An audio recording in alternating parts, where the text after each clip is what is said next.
नमस्कार, स्वागत है आपका टीवी 9 भारतवर्ष के इस बुलेटिन में। आपके साथ मैं हूं सुमेरा खान। पीएम मोदी ने इस साल कच्छ में बीएसएफ जवानों के साथ दीपावली मनाई है। पीएम सर क्रीक इलाके के लकी नाला पहुंचे। उनके साथ नेवी और एयरफोर्स के अधिकारी भी मौजूद थे। दीपावली के मौके पर पीएम मोदी उसी खास अंदाज में नजर आए जैसे वो हर साल नजर आते हैं। इस बार कच्छ के भारत पाकिस्तान बॉर्डर पर देश के शूरवीरों और सरहद की रक्षा करने वाले जांबाज जवानों की बारी थी। पीएम मोदी गुजरात के कच्छ पहुंचे, जहां बीएसएफ के जवानों से मुलाकात की, उन्हें दीपावली की शुभकामनाएं दी और फिर अपने हाथों से जवानों को मिठाइयां खिलाईं। पीएम ने जवानों का हालचाल पूछा और उनका हौसला बढ़ाया और बीएसएफ जवानों को होने वाली दुश्वारियों से भी रूबरू हुए। इस दौरान भारत माता के जयकारे से पूरा माहौल गुंजायमान हो गया। जवानों के साथ खुशियां बांटने पहुंचे पीएम मोदी ने क्रीक इलाके का जायजा लिया। वो पेट्रोल बोट की सवारी करते भी नजर आए। पीएम यहां करीब 1 घंटा रुके। पीएम मोदी हर साल अलग अलग बॉर्डर पर जवानों के साथ दीपावली का त्यौहार मनाते रहे हैं। 23 अक्टूबर 2014 को सियाचिन से शुरू हुआ ये सिलसिला आज तक जारी है, जब पीएम मोदी जवानों के साथ प्रकाशोत्सव मनाते रहे हैं। इस मौके पर पीएम मोदी ने जवानों को संबोधित किया और कहा कि जब दुनिया देश के जवानों को देखती है तो उन्हें भारत की ताकत दिखाई देती है। आपकी अटल इच्छा शक्ति, आपका यह अथाह शौर्य, पराक्रम की पराकाष्ठा,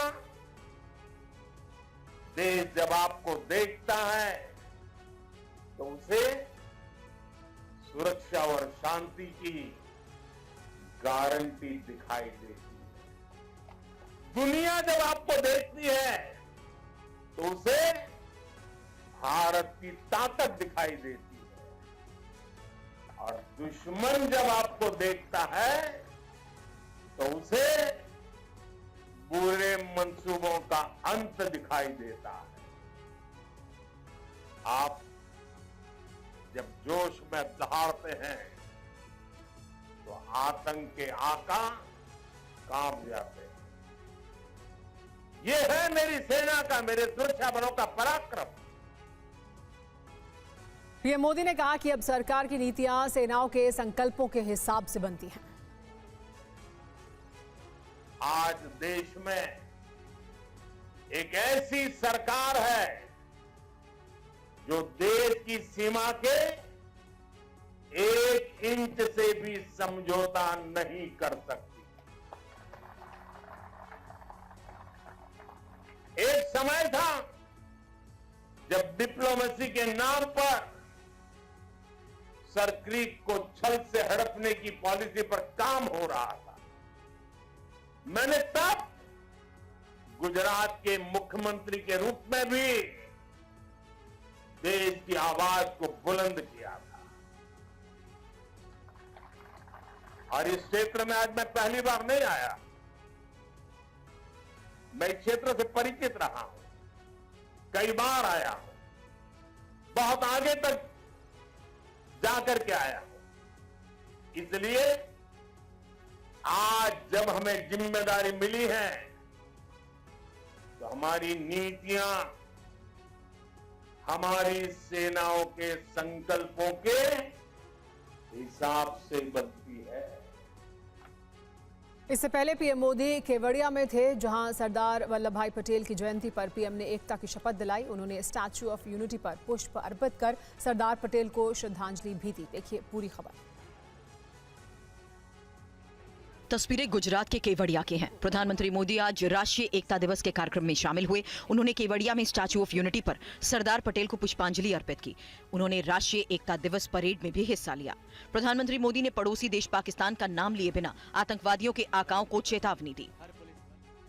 आतंकियों के आकाओं को पता है कि भारत को नुकसान पहुंचाया तो भारत उन्हें छोड़ेगा नहीं। आप नॉर्थ ईस्ट में देखिए कितने बड़े संकट थे। हमने संवाद से, विकास और विश्वास से अलगाव की आग को शांत किया कि बीते 10 साल के अथक प्रयासों से आज नक्सलवाद भी भारत में अपनी अंतिम सांसें गिन रहा है। एकता दिवस पर पीएम मोदी ने कहा कि आज कोई कह दे कि एक हैं तो सेफ हैं, तो कुछ लोग इसको भी गलत परिभाषा देने लगते हैं। ऐसे में तोड़ने वालों को पहचानने की जरूरत है।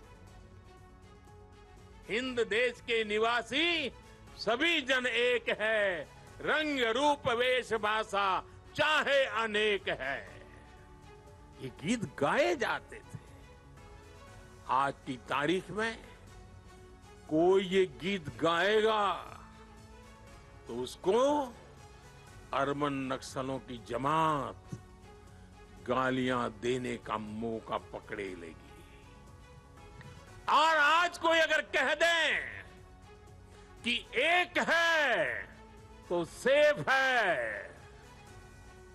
तो ये लोग एक है तो सेफ है उसको भी गलत तरीके से परिभाषित करने में लगेंगे।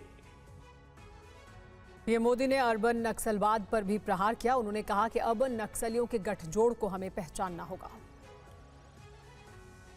ये लोग भारत की सेनाओं तक को टारगेट करने में लगे हैं। मिस इन्फॉर्मेशन कैंपेन चलाए जा रहे हैं। सेनाओं में अलगाव पैदा करना चाहते हैं। ये लोग भारत में जात पात के नाम पर विभाजन करने में जुटे हैं। इनके हर प्रयास का एक ही मकसद है, भारत का समाज कमजोर हो, भारत की एकता कमजोर हो। ये लोग कभी नहीं चाहते कि भारत विकसित हो, क्योंकि कमजोर भारत की राजनीति, गरीब भारत की राजनीति ऐसे लोगों को सूट करती है। पिपसांग और देमचौक से भारत और चीन की सेना के पीछे हटने की प्रक्रिया पूरी हो चुकी है। दोनों देशों के रिश्ते बेहतर हो रहे हैं, जिसकी तस्वीर आज भारत चीन बॉर्डर पर देखने को मिली। तस्वीरें एलएसी की हैं, जहां भारत और चीन की सेनाओं ने एक दूसरे को मिठाइयां बांटकर दीपावली की शुभकामनाएं दी। एलएसी की कई चौकियों पर आज इसी तरह मिठाई बांटकर दीपावली का त्योहार मनाया गया। जल्द ही पेट्रोलिंग को लेकर ग्राउंड कमांडर के अधिकारियों के बीच बातचीत होगी और एक बार फिर से एलएसी पर पेट्रोलिंग शुरू हो जाएगी।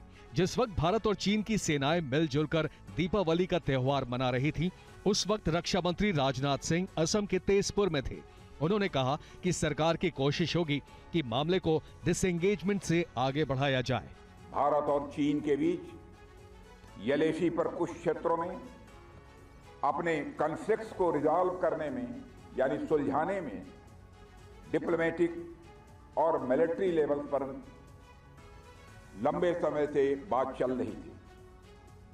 हम सबके लंबे प्रयासों के बाद एलएसी पर ग्राउंड सिचुएशन को रिजॉल्व करने में हम आपस में एक कंसेंसस पर पहुंच गए हैं। पूर्व कांग्रेस अध्यक्ष और नेता विपक्ष राहुल गांधी ने आज पूर्व प्रधानमंत्री इंदिरा गांधी की 40वीं पुण्यतिथि पर उन्हें श्रद्धांजलि दी। उन्होंने देश के लिए इंदिरा गांधी के योगदान को भी याद किया। तस्वीरें दिल्ली के शक्ति स्थल स्मारक की हैं। आज पूर्व प्रधानमंत्री इंदिरा गांधी की पुण्यतिथि पर कांग्रेस नेताओं ने उन्हें श्रद्धांजलि अर्पित की। लोकसभा में विपक्ष की नेता और पूर्व कांग्रेस अध्यक्ष राहुल गांधी भी इंदिरा गांधी को श्रद्धांजलि देने शक्ति स्थल स्मारक पहुंचे। उन्होंने अपनी दादी इंदिरा गांधी को याद किया, उन्हें श्रद्धांजलि अर्पित की।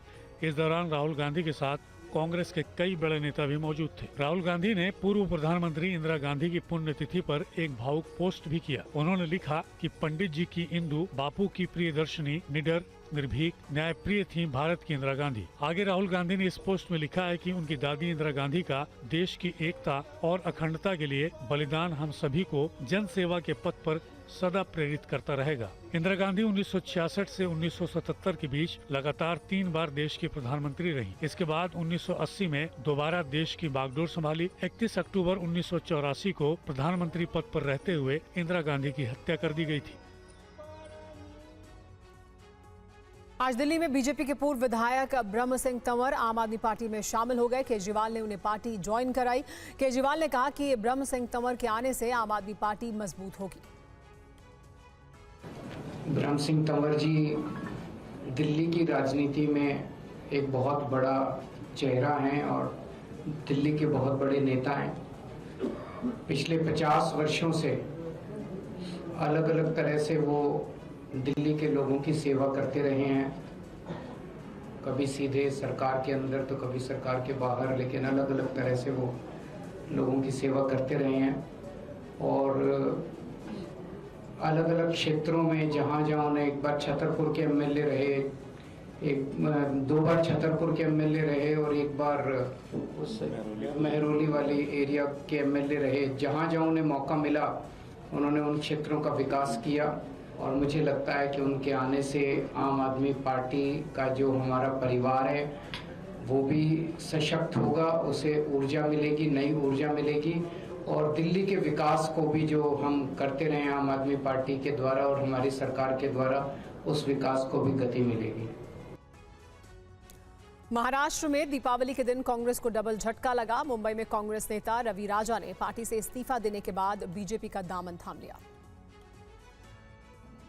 महाराष्ट्र के उप मुख्यमंत्री देवेंद्र फडणवीस की मौजूदगी में रवि राजा बीजेपी में शामिल हो गए। इस मौके पर मुंबई बीजेपी के अध्यक्ष आशीष शेलार भी मौजूद थे। करीब 44 साल कांग्रेस में रहे रवि राजा को बीजेपी ने मुंबई का उपाध्यक्ष बनाया है। अब मेरा कोशिश रहेगा कि पूरा मुंबई शहर में महायुति का जो कैंडिडेट है उनके लिए हम कैंपेन करेंगे और उनको जिताने का काम और जो सरकार का प्रोग्राम है वो प्रोग्राम लेके जाने का काम हम लोगों के बीच में करेंगे। रवि राजा मुंबई की सायन कोलीवाड़ा से टिकट की मांग कर रहे थे, लेकिन कांग्रेस ने इस सीट पर गणेश यादव को टिकट दे दिया। वहीं धारावी सीट से मुंबई कांग्रेस के अध्यक्ष वर्षा गायकवाड़ की बहन को टिकट देने पर भी वो नाराज थे। और सबके सामने उन्होंने प्रॉमिस किया, उनके नीचे हमने आके फोटो भी निकाले और कहा कि सब कुछ ठीक हो गया, मैं आपके साथ हूँ और वैसे भी कांग्रेस हूँ। अचानक कल क्या हो गया मुझे मालूम नहीं है, लेकिन बिल्कुल हम इस बारे में ये कहेंगे कि वो हमारे फैमिली मेंबर की तरह थे, पार्टी में सीनियर लीडर थे। यूपी के सीएम योगी आदित्यनाथ ने 2017 से पहले के उत्तर प्रदेश का जिक्र किया और कहा कि समाज को बांटने वालों में रावण और दुर्योधन का डीएनए है।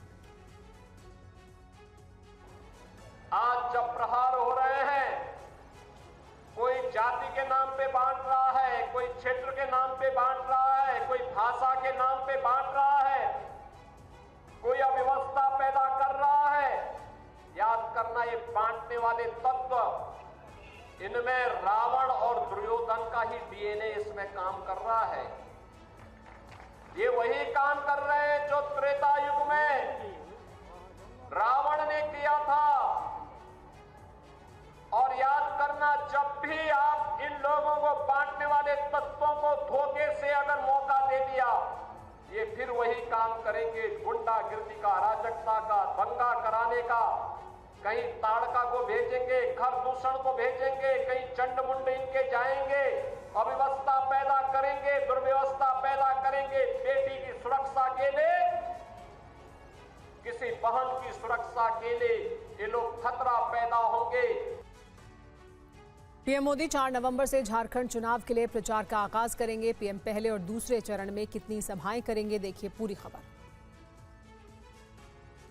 दीपावली के फौरन बाद पीएम मोदी झारखंड के चाईबासा और गढ़वा से अपनी चुनावी रैली का आगाज करेंगे। झारखंड बीजेपी चुनाव प्रभारी और असम के सीएम हेमंत बिस्वा शर्मा ने गढ़वा में पीएम मोदी के कार्यक्रम स्थल का जायजा लिया। पीएम मोदी 4 नवंबर को 2 रैलियों को संबोधित करेंगे। उनकी चाईबासा और गढ़वा में सभाएं होंगी। पहले चरण के चुनाव से पहले पीएम 3 रैलियां करेंगे, जिसमें एनडीए के उम्मीदवार भी शामिल होंगे।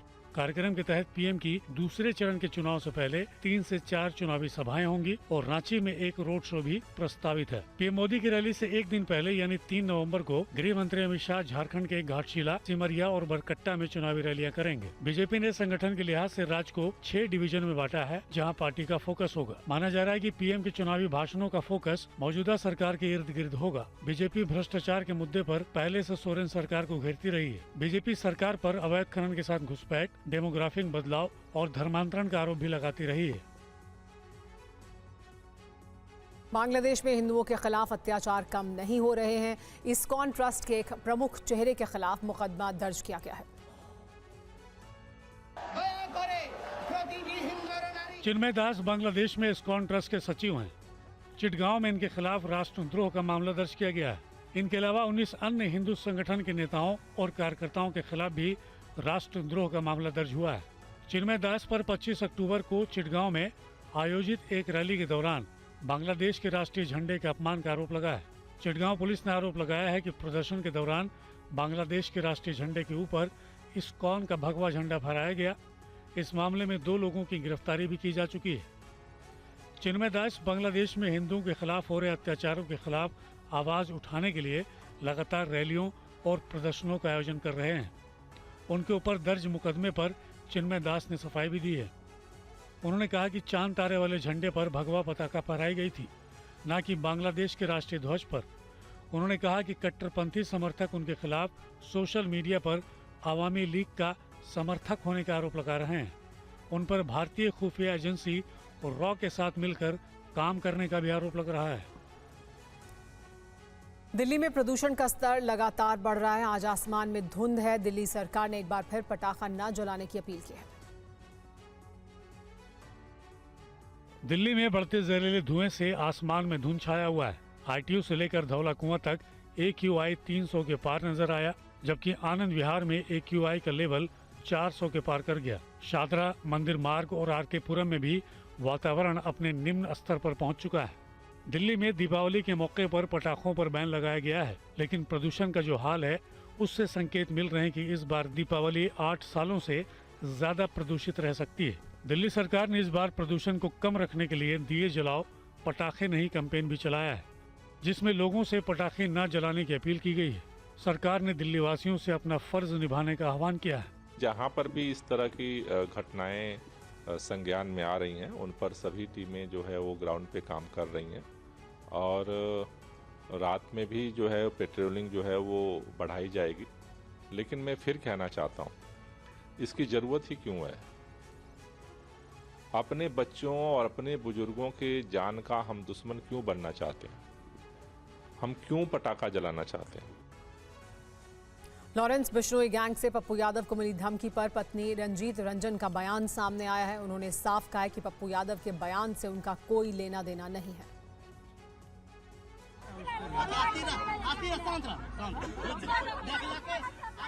बिहार के पूर्णिया से सांसद पप्पू यादव इन दिनों लॉरेंस बिश्नोई पर दिए अपने बयानों को लेकर काफी चर्चा में हैं। पप्पू यादव को लॉरेंस बिश्नोई पर दिए बयान के बाद धमकियां मिल रही हैं, जिसके बाद उन्होंने गृह मंत्रालय से सुरक्षा बढ़ाने की मांग की थी। गैंगस्टर लॉरेंस बिश्नोई को चुनौती देने के मामले में कांग्रेस सांसद और पप्पू यादव की पत्नी रंजीत रंजन का बड़ा बयान सामने आया। उन्होंने साफ कहा कि पप्पू यादव ने जो कुछ भी कहा है उससे मेरा और मेरे बच्चों का कोई लेना देना नहीं है। उन्होंने कहा कि ये लॉ एंड ऑर्डर का मामला है। रंजीत रंजन ने कहा कि उनका और पप्पू यादव का राजनीतिक जीवन अलग अलग रहा है। हमारे बीच बहुत मतभेद हैं और हम पिछले 1.5-2 साल से अलग अलग रह रहे हैं। आपको बता दें, पप्पू यादव ने बाबा सिद्दीकी की हत्या के बाद कहा था कि अगर कानून उन्हें अनुमति दे दे तो वो जेल में बंद गैंगस्टर लॉरेंस बिश्नोई के पूरे नेटवर्क को 24 घंटे के अंदर खत्म कर देंगे। इस बयान के बाद पप्पू यादव को लॉरेंस बिश्नोई गैंग की तरफ से धमकी मिली थी।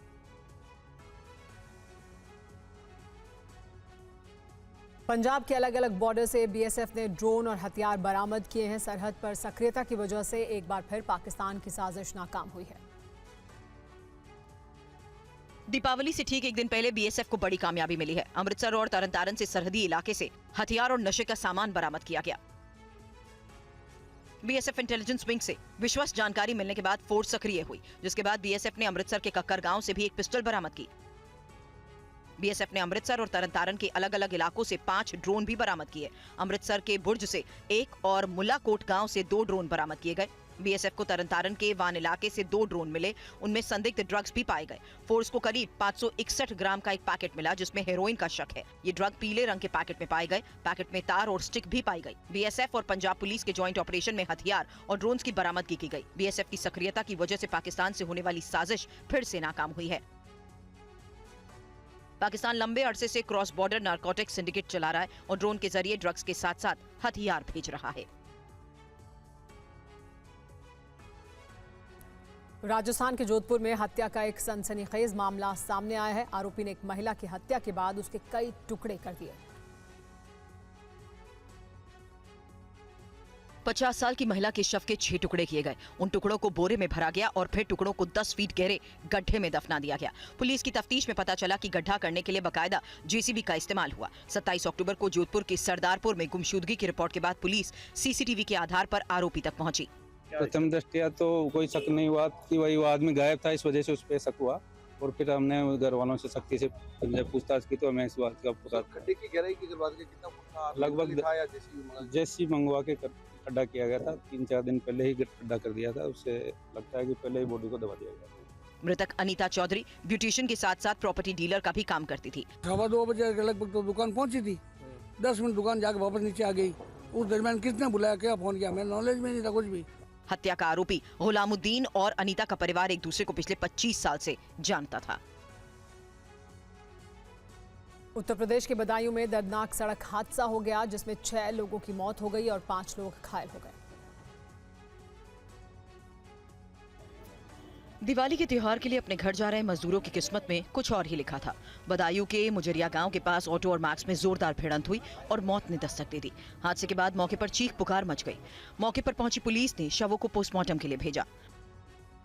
सड़क हादसे का शिकार हुए लोगों में 2 महिलाएं शामिल हैं।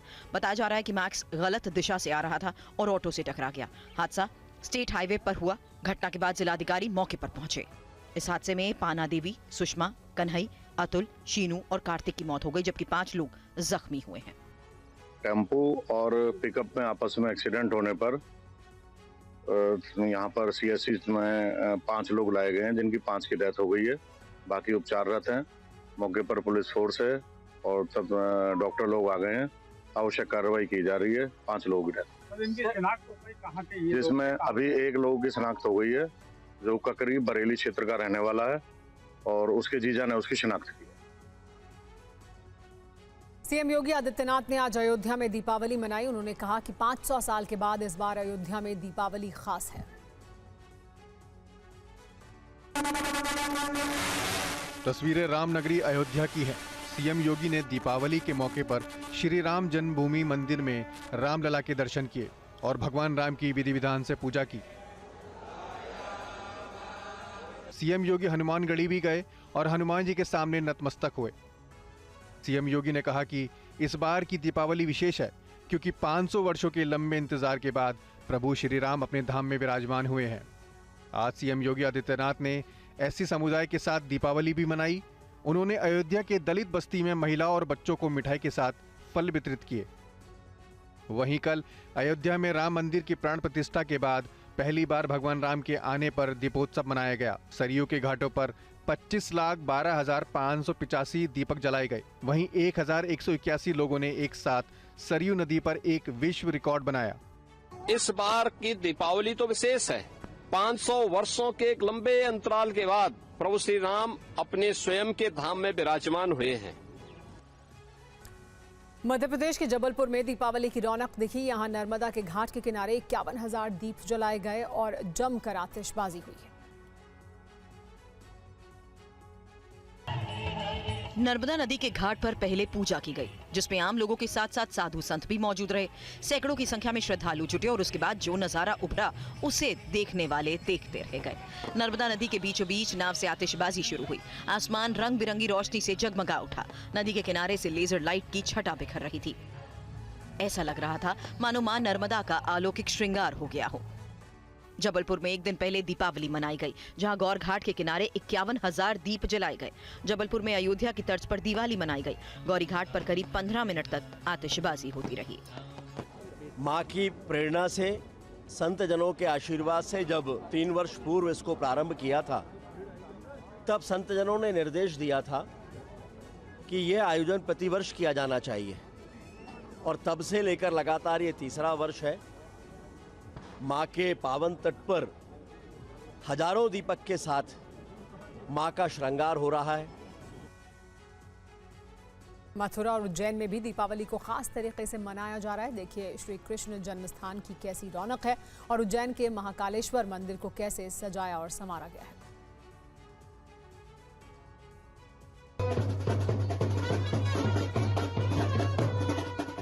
मथुरा से लेकर उज्जैन तक दीपावली की रौनक देखने को मिल रही है।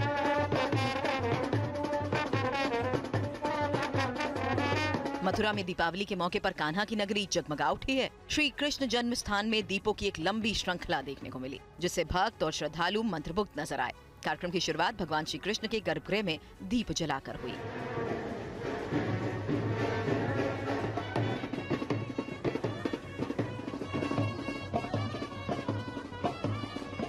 कुछ इसी तरह की तस्वीर मध्य प्रदेश के उज्जैन में भी दिखी। यहाँ बाबा महाकालेश्वर मंदिर को दियों से सजाया गया। खूबसूरत तस्वीर को ड्रोन कैमरे में भी कैद किया गया। दिवाली की तैयारियों के बीच उज्जैन के महाकालेश्वर मंदिर में भगवान महाकाल के दरबार में सबसे पहले दिवाली मनाई जाती है। यहाँ सबसे पहले बाबा महाकाल को गर्म जल से स्नान कराया गया और उसके बाद उनका अभिषेक किया गया।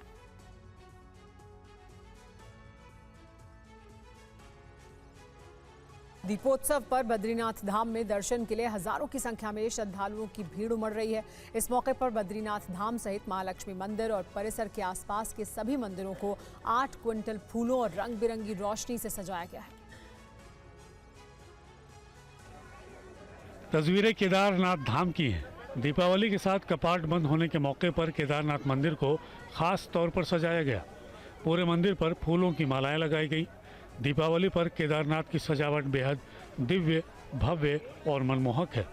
दरअसल केदारनाथ धाम मंदिर के कपाट 3 नवंबर को बंद किए जाएंगे। कल यहां पर श्री भंकुट भैरवनाथ जी के कपाट को मंत्रोच्चारण और पूजा पाठ के बीच बंद कर दिया गया। अब पूरी सर्दी तक भक्त इनके दर्शन नहीं कर पाएंगे।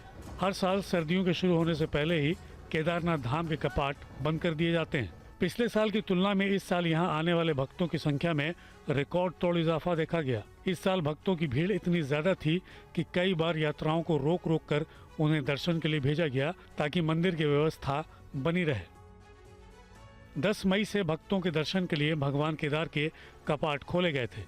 इस बार केदारनाथ धाम में करीब 16 लाख भक्तों ने दर्शन किए। अभी भी श्री केदारनाथ धाम में आने वाले भक्तों का तांता लगा हुआ है। हर दिन करीब 15,000 श्रद्धालु यहां दर्शन के लिए आ रहे हैं। 3 नवंबर को यहां के भी कपाट बंद कर दिए जाएंगे। देश के अलग अलग हिस्सों से आग लगने की घटनाएं सामने आई हैं। मुंबई में अवैध रूप से रखे गए पेट्रोल स्टोर में आग लग गई। वहीं लखनऊ में एक कबाड़ के गोदाम में आग लगने से हाहाकार मच गया।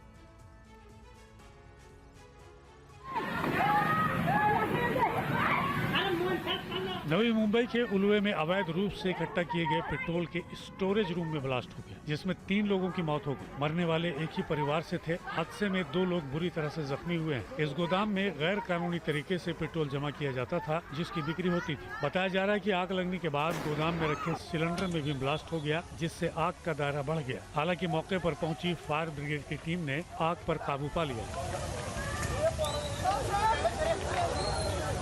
आग का दूसरा वीडियो उत्तर प्रदेश की राजधानी लखनऊ का है। लखनऊ के मड़ियाओं थाना इलाके में एक कबाड़ के गोदाम में भीषण आग लग गई और देखते ही देखते इतनी विकराल हो गई कि आसपास के हिस्सों को भी अपनी जद में ले लिया और पूरे इलाके में कोहराम मच गया। आग लगने की सूचना पर फायर ब्रिगेड की टीम मौके पर पहुंची है और आग पर काबू पाने की कोशिश की जा रही है। आग कैसे लगी अभी इसकी पुष्टि नहीं हुई है। यह हादसा मड़ियाओं के श्रीनगर कॉलोनी में हुआ है।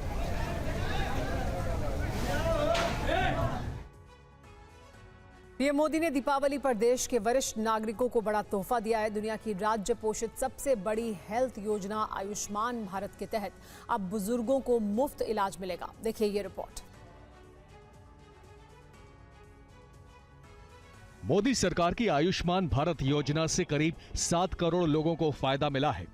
अब सरकार ने 70 साल से ज्यादा उम्र के सभी वरिष्ठ नागरिकों को आयुष्मान भारत योजना में शामिल करने का फैसला किया है। इस योजना के लिए बुजुर्गों को विशेष कार्ड आयुष्मान वय वंदना कार्ड जारी किया जाएगा, जो 29 अक्टूबर से मिलने शुरू हो गए हैं। आयुष्मान योजना के तहत हर आय वर्ग वाले बुजुर्गों को इसका लाभ मिलेगा। 5 लाख रुपए तक मुफ्त इलाज होगा। 4.5 करोड़ परिवार के 6 करोड़ बुजुर्गों को ये लाभ मिलेगा। नए लाभार्थियों में 58% महिलाएं होंगी। योजना पर खर्च का 60% केंद्र और 40% राज्य देंगे।